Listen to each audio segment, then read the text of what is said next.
Hello dear friend, welcome to rainbow love stories channel. स्वागत है आपको इस कहानी में जिस कहानी का नाम है द प्रोफेसर ऑब्सेशन। और ये इस कहानी का सेकंड एपिसोड है। आई गेस आप सबको ये सेकंड एपिसोड बहुत अच्छा लगेगा। तो कहानी का सीन ऐसे शुरू होता है। तो सूरज पूरी तरह से ढल चुका था और पूरा यूनिवर्सिटी कैंपस एक घनी और खौफनाक धुंध से एकदम लिपटी हुई थी। फ्रीन सरोजा के ऑफिस की तरफ जाने वाला कॉरिडोर बिल्कुल खाली था और ऊपर लगी लाइट्स एक धीमी आवाज के साथ टिमटिमा रही थी। बेकी उस भारी दरवाजे के सामने खड़ी थी, ठीक शाम के 7 बजे से 1 मिनट पहले।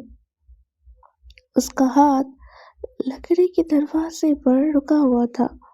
वो अंदर से डरी हुई थी, लेकिन पीछे हटने का ख्याल ऐसा लग रहा था जैसे वो कोई ऐसी गेम हार रही हो जिसकी उसे लत लग गई है। उसने दरवाजा खटखटाया। फ्रेंड ने कहा, अंदर आ जाओ। आवाज थोड़ी सी मट्टी थी पर तीखी थी। बेकी ने दरवाजा धक्का दिया और अंदर आई। ऑफिस में खामोशी कम थी, सिर्फ एक छोटा लैंप और लैपटॉप की स्क्रीन की चमक दिखाई दे रही थी। फ्रीन अपनी डेस्क के पीछे बैठी थी। उसका चश्मा उसकी नाक पर टिका हुआ था। उन्होंने ऊपर नहीं देखा। तुम वक्त पर हो, फ्रीन ने कहा। दरवाजा बंद करो और लॉक कर दो। बेकी का दिल एक पल के लिए रुका। लॉक करना है? लॉक करने की क्या जरूरत है? फ्रेंड ने आखिरकार ऊपर देखा। लैम्प की रोशनी उनके चेहरे पर गहरी परछाई बना रही थी, क्योंकि जो हम डिस्कस करने वाले हैं वो सबके लिए नहीं है और मुझे पसंद नहीं कि कोई बीच में दखल दे, तो लॉक कर दो। बेकी ने लॉक घुमा दिया। एक क्लिक करके आवाज आई। वो आवाज जैसे लगी कि आखिरी फैसले जैसी थी। बैठो, फ्रेंड ने हुक्म दिया। उन्होंने एक सख्त लकड़ी की कुर्सी की तरफ इशारा किया जो ठीक उसकी डेस्क के सामने रखी थी। वो कोई आरामदायक कुर्सी तो नहीं थी, वो काफी नीची थी, जिसकी वजह से बेकी को फ्रेंड की तरफ ऊपर करके देखना पड़ रहा था। बेकी बैठ गई। सन्नाटा पूरे 1 मिनट तक रहा। फ्रेंड बस उसे घूर रही थी। उसकी आंखें बेकी के चेहरे को ऐसे स्कैन कर रही थी जैसे कोई टेक्स्ट बुक पढ़ रही हो। क्या आप कुछ बोलेंगे? बेकी ने थोड़ा अनकंफर्टेबल होते हुए पूछा। मैं इंतजार कर रही हूँ कि तुम्हें एहसास हो जाए कि तुम कितनी बड़ी मुसीबत में हो, फ्रेंड ने धीमे से कहा। मैं किसी मुसीबत में नहीं हूँ, मैं यहाँ हूँ इस सब के लिए, जो भी है ये। फ्रेंड खड़ी हो गई।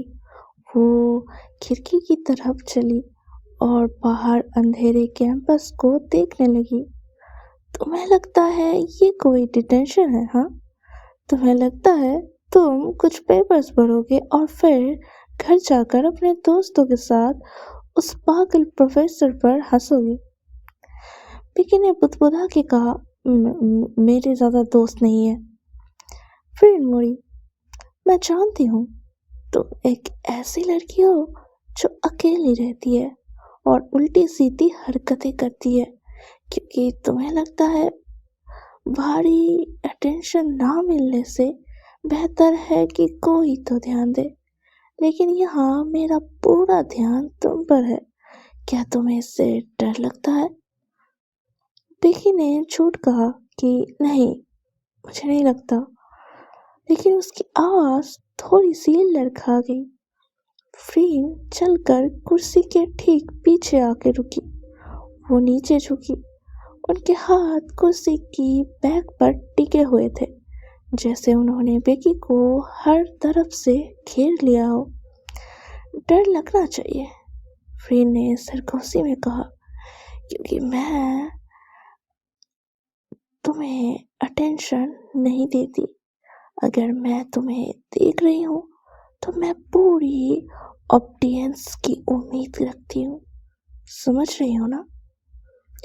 بیکی نے مشکل سے اپنا جو گلپ تھا وہ نکلا۔ آپ اب یہ نہیں مانگ سکتی مجھ سے، آپ میری ٹیچر ہیں۔ ہاں، میں تمہاری ٹیچر ہوں، اس کلاس روم میں۔ ہاں، بالکل صحیح کہا، اس کلاس روم میں۔ فرین کا ہاتھ کرسی سے اب بیکی کے کندھے پر آ گیا تھا۔ ان کی پکڑ مضبوط تھی، لیکن اس وقت کمرے میں وہ سب کچھ ہوں جو تمہیں لائن پر لانے کے لیے ضروری ہے بیکی۔ فرین گھوم کر سامنے آئی اور ڈیسک کے کنارے پر سہارا لے کر بیٹھ گئی۔ ان کے پیر بیکی سے کچھ ہی انچ دور تھے۔ بتاؤ مجھے بیکی، تم اصلیت میں آج رات کیوں آئی ہو؟ تم گھر رک سکتی تھی، تم میری شکایت کر سکتی تھی کہ میں بہت انٹینس ہوں۔ بیکی نے اوپر فرین کی طرف دیکھا، اس کی آنکھیں پھیلی ہوئی تھی۔ میں یہ جاننا چاہتی تھی کہ آپ سیریس ہیں؟ تو فرین نے کہا، کس بارے میں؟ تو فرین نے کہا، مجھے دیکھنے کے بارے میں۔ تو فرین نے اپنا ہاتھ بڑھایا، اس کا انگوٹھا بیکی کے نیچے والے ہونٹ کے کنارے چھو رہا تھا۔ وہ اسپرش بہت الیکٹرک تھا، بیکی کی سانس اٹک گئی تھی۔ میں ایک ایسی لڑکی دیکھ رہی ہوں جو چاہتی ہے کہ کوئی اسے ماسٹر کرے، فرین نے کہا۔ اس کی آواز ایک خطرناک گرج میں بدل گئی تھی۔ ایک ایسی لڑکی جو اپنی مرضی کے فیصلے کرتے کرتے تھک گئی ہے کیونکہ وہ ہمیشہ غلط فیصلہ کرتی ہے۔ بیکی پیچھے نہیں ہٹی، وہ اس احساس میں اور زیادہ کھونے لگی تھی۔ اس کی آنکھیں بند ہونے لگی تھی۔ اور آپ کو لگتا ہے آپ مجھے ٹھیک کر سکتے ہیں؟ میں تمہیں ٹھیک نہیں کرنا چاہتی، فرین نے بیکی کے چین کو اوپر اٹھاتے ہوئے سرگوشی میں کہا۔ میں دیکھنا چاہتی ہوں کہ ٹوٹنے سے پہلے تم کتنا جھک سکتی ہو۔ فرین کا ہاتھ تھوڑی سی فرین کے گردن کے پیچھے چلا گیا۔ اس کی انگلیاں بیکی کے بالوں پہ پھنس گئی تھی۔